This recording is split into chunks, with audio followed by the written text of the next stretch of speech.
would like to welcome everybody to our meeting on field underwriting. Carmen and I will be reviewing some of the latest and the greatest about field underwriting. And for those of you who don't know, I think everybody here does, field underwriting really makes the difference between making a case work and not work. By definition, field underwriting is not just medically helping you qualify, but medically and financially helping you qualify while submitting applications. And the better that you prepare, both medically and financially for an underwriter, the better your cases go. So with that, I'm going to just kind of introduce Carmen, who many of you know, who's our senior underwriter here at Main Street Planning Group.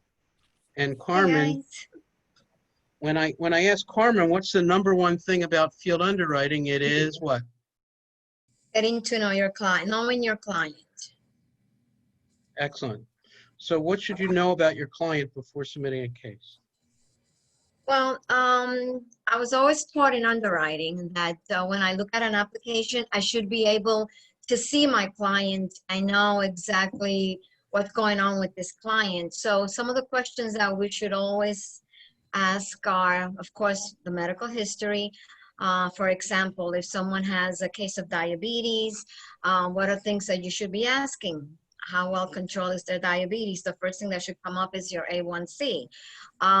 If they have other impairments such as blood pressure, you kind of like put all those things together to determine what how you're going to rate a case. So a case that may be like maybe a table C or a table B, always keep in mind that if they have other impairments but they're well controlled, that case we can, you know, reduce it to a standard or sometimes better. I'm not sure that diabetes you can get preferred, but you can always look at other aspects of the case. So when you review an application as an underwriter, I should be able to kind of get a picture of this person and see what they're all about, or, you know, based on their finances.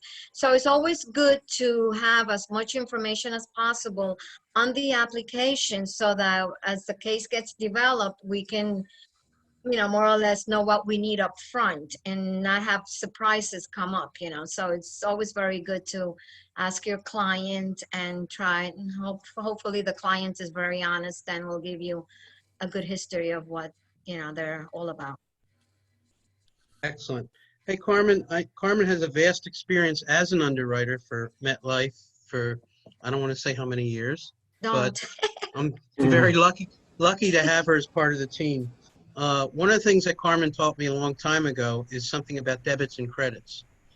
And can you explain what that's all about? Yes. So again, I'm going to go back to the diabetes because that's one of our very common impairments.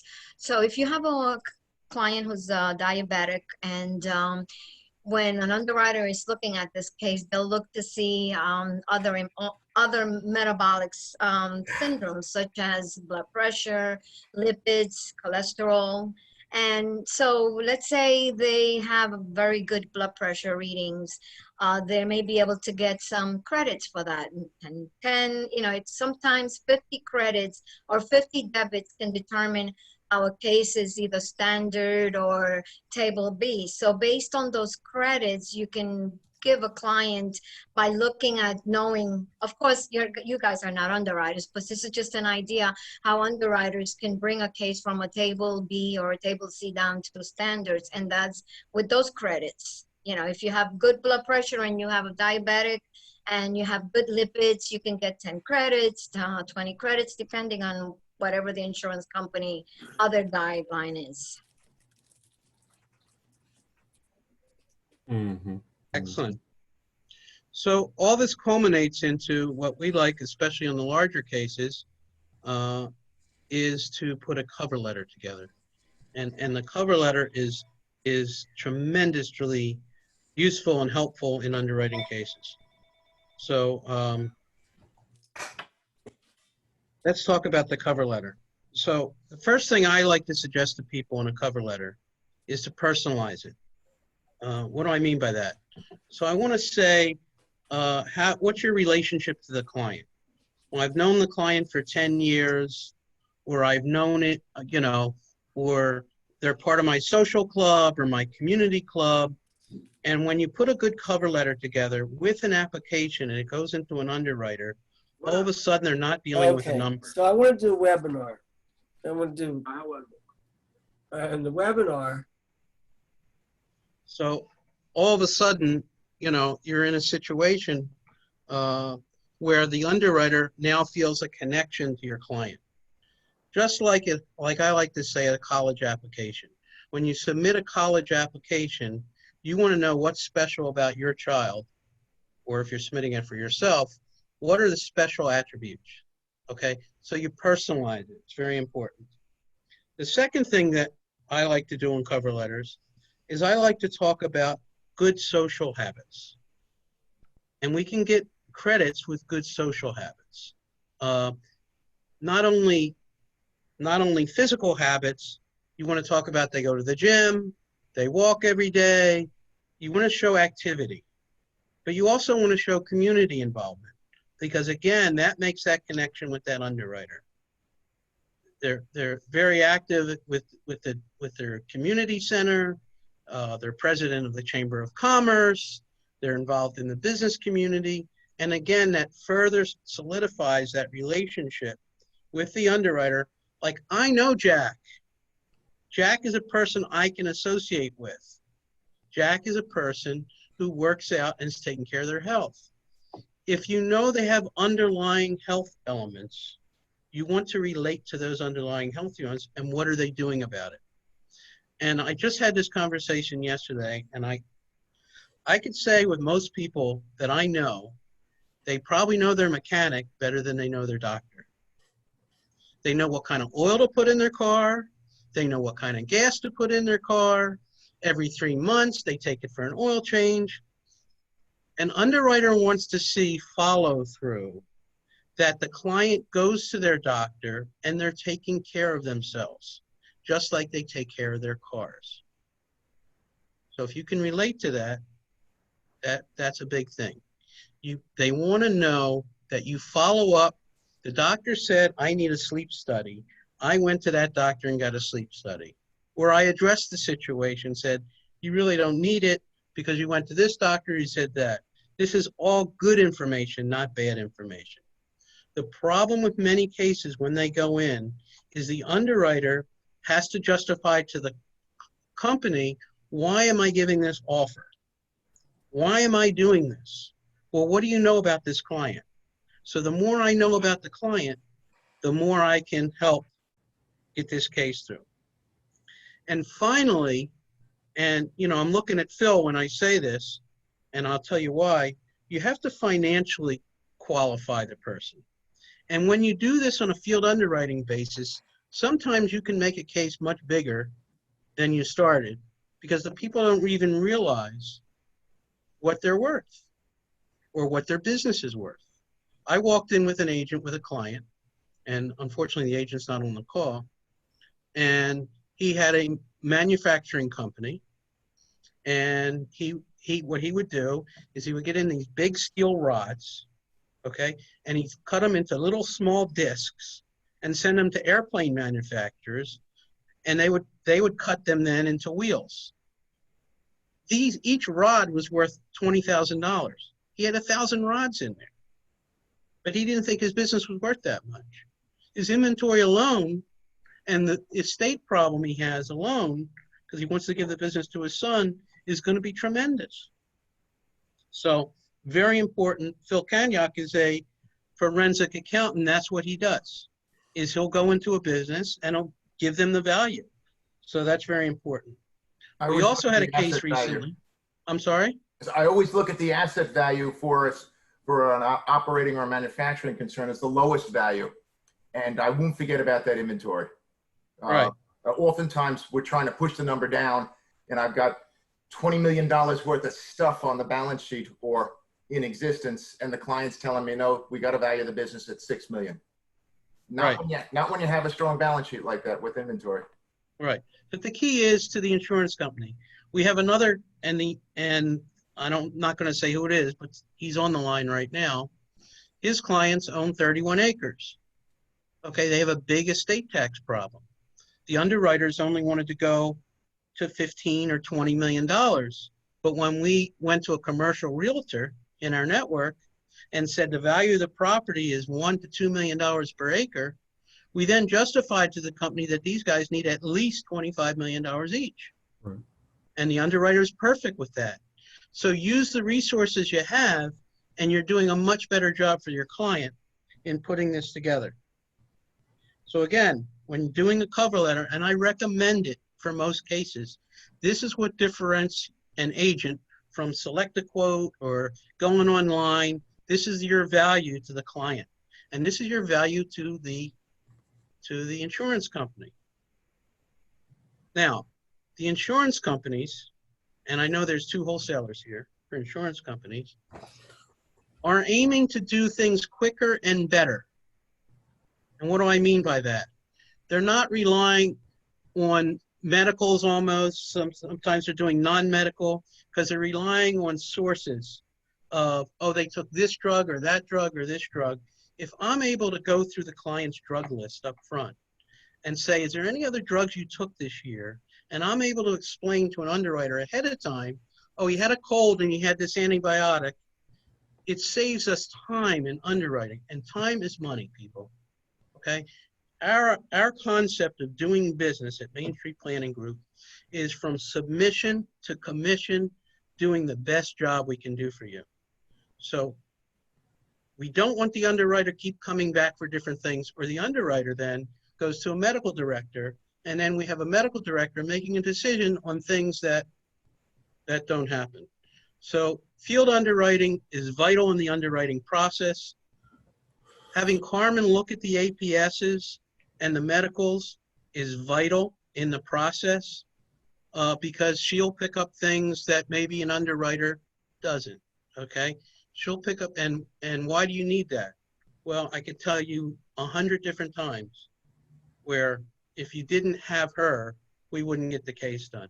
And I don't know if he's on the line right now. We had a client with a PSA score of 10.6, 72 years old. Okay, he was in decline with a couple of companies. The guy didn't do a cover letter up front, and this and that. And I said, "It's not the way to go." And I asked the agent, and I said, "Let me ask you a question. Does your 72-year-old client do any horseback riding?" He says, "As a matter of fact, he's a wholesaler of horseback riding equipment, and he goes riding 3 days a week. And his PSA fluctuates like crazy." Now, one insurance company took the initiative to run something called a free PSA test.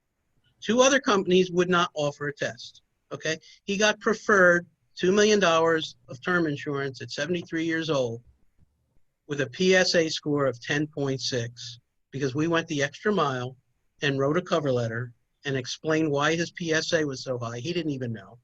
His doctors didn't say it because the insurance company took the initiative, did the right tests. I'm going to say a couple other insurance companies did not, didn't believe me. No, we're not going to write. But by taking that extra step, we get it done. Okay? Ted just had a situation with one of his agents. This is how I wake up, Ted. And it was a buy-sell for $5 million on 5 different participants. And had we not done a cover letter and coordinated this up front, and explain why we're buying the insurance and how we're buying it, we would have never gotten those cases. So kudos to you, Ted, for making it happen. So now what I'd like to do is open up the floor to any questions whatsoever. Does anybody have any questions? You can pop it in the chat box or whatever. Hey, Neil, Yes. can you and/or Carmen just talk about company sweet spots? You know, we mentioned spreadsheeting and which a lot of brokers seem to be doing, but you know, price is price. But if a company doesn't want a particular or is not good with a particular medical situation, and somebody else may be, are you guys on top of that stuff? Yes. So but it's a great question, and it's a moving target, especially with COVID. We've noticed that underwriting has definitely company by company has shifted their idea of what they're going to take and what they're not going to take. So, for instance, during COVID, early on, we realized people with heart conditions, certain companies were saying, we don't want to write right now, let's do a postpone. I think it was one of your cases, Ted, where a company B was going to take it. So it's really individualized. And again, having the prep work up front, many times Carmen will go to the companies before we even submit and say, how will you look at this case? And then we know which company to write. So Neil, let me bring a little point to that. So we just recently had a case. We went to one company. We had the medical records. The client didn't want to do because of the COVID. They didn't want to do the blood and urine. So that particular company, I had asked the agent if I can get medical records, current medical records within 12 to 24 months. And they said, so this company wouldn't accept them. They said, no, the client has to go for blood and urine. They insisted. So I told the agent, well, let's go somewhere else and see what happens. We did go to a different company and we got the case approved without that blood and urine from a paramed facility. So of course, up front, we should always try and find out. And it's case by case, really. No one, like you can't say, for instance, principal is going to do, it's going to always use APSs and not do the blood and urine, because that's not so. We haven't had any luck with that. But other companies, again, with this particular company, we went back and they looked at the medical records. I explained to them, I told them where the current records were. We went through it together with the underwriter, and they gave us a preferred class without current blood and urine from a paramed facility. So, there's always ways to get around. It's just going up front and doing that. Mm-hmm. Ed, I'm sorry. You raised your hand. Did you have another question? Or? Nope, thank you. Oh, okay. I can add some, Neil. I don't know if you can hear me now, hopefully. Yep, we can. First of all, if nothing else, I've got a great bumper sticker, submission to commission. That was great. That's exactly what you want, really, as an agent and really a carrier and anyone involved. So first of all, thanks for inviting me. I appreciate Absolutely. it. I'm here to listen and learn. Just a couple observations. Carmen talked about the cover letter. I can't stress that enough. You guys know this, but it's about the underwriter, helping the underwriter put the puzzle together, have context. They're seeing this for the first time. So I just think that's, especially in the larger cases, and you'll know when to send those in. Also, keep in mind of various carriers' underwriting programs in general. Like Neil said, it's fluid. There's all sorts of programs, table reductions. In addition, like for example, American National, we're doing not only our normal accelerated underwriting, we're also we're taking special look at age 50 and under, $1 million and under, 100,000 to $1 million, and try to go beyond without asking for an exam. So if it's normally, we'll need an exam, and maybe we're tracking preferred, okay, we'll make you an offer at standard plus. So we're trying to find ways that, be honest, it's the younger folks that where it works, and I'm saying 50 and under. So keep in mind the underwriting programs and the special COVID underwriting, let's call it, which we've extended till August 1st, by the way. So, and it's similar with other carriers, I'm sure, right? Yep. You guys are very good with that. We have an online program where client doesn't even get a phone call. Up to age 65, up to 5 million. Client does an online questionnaire. If everything, all the dots, as long as we're inside the 9 dots, as long as the script check and the MVR and the MIB are clean, you could wind up with up to 5 million at best class. No exam, no APS. So yeah, there are a lot of different things out there. Yeah. There's a lot of programs, but a cover letter, even if it's non-fluids, enhances the case. It gives the underwriter more pieces to the puzzle to say, hey, this is who this client is. Neil, we're seeing more, you touched on it earlier, financial underwriting is kind of an area that sometimes gets underlooked by the agent. maybe, where it trips them up, where, hey, this client is preferred from a medical standpoint, and why is the company asking for more information? So these financial checks sometimes are things to be aware of. I know we have something called Life Risk Classifier. We're using LexisNexis. We're not underwriting based on it, but are we accelerating a case or not? So we might need more information, let's say. But generally, be cautious of the financial underwriting, and that's going back to cover letters. I can't stress that enough, especially, again, larger cases where you need to justify it. And you brought up a great point with LexisNexis, because we have another company we do business with that was using them almost exclusively. And one of the problems with LexisNexis, for one case, the guy had 80 gas stations. So when LexisNexis checked the guy out, he had 80 addresses. Okay, so they didn't give him best class, or even, they gave him standard, even though he's a young guy, but he had all these gas stations. But they were saying, oh, because he's here, there, had a cover letter been accompanied with it. It wasn't submitted through us, by the way. Had a cover letter and an explanation going up front and said, hey, you might see all these addresses, but these are all businesses owned by this client. They haven't really moved. It's just a matter of, that saves a whole lot of hassle and a whole lot of, getting things done. So again, preparing the underwriter is called field underwriting. And that's what differentiates the better agents from the computer. And you know what? If it was up to the companies, I'm sorry, because I know we have a couple company guys here. If they could do without the agents, they would. Okay? If they could do without the agents Not going there. and just sell business, they would.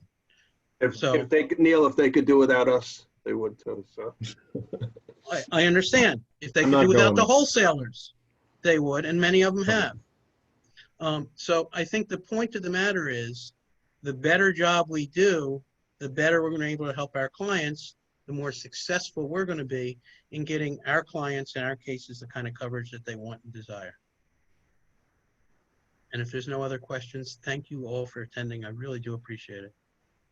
thank you for having me. Thanks for having Neil. Thank you. All Thanks, right. everyone. Peace out, everybody. Thank Thanks, you. Carmen. Thanks, Neil. Bye-bye. Take care, Bye-bye. guys. Bye-bye. Thanks, Neil. I was listening the whole time. Just want you to know, I even heard that you used my my example. I did. I didn't want to let anyone know who your clients or anything else was. Oh, that's good. Somebody will go steal it, so that was good. Hi, Carmen. Hi, how are you? I'm good, thanks. Good. Nice to see you.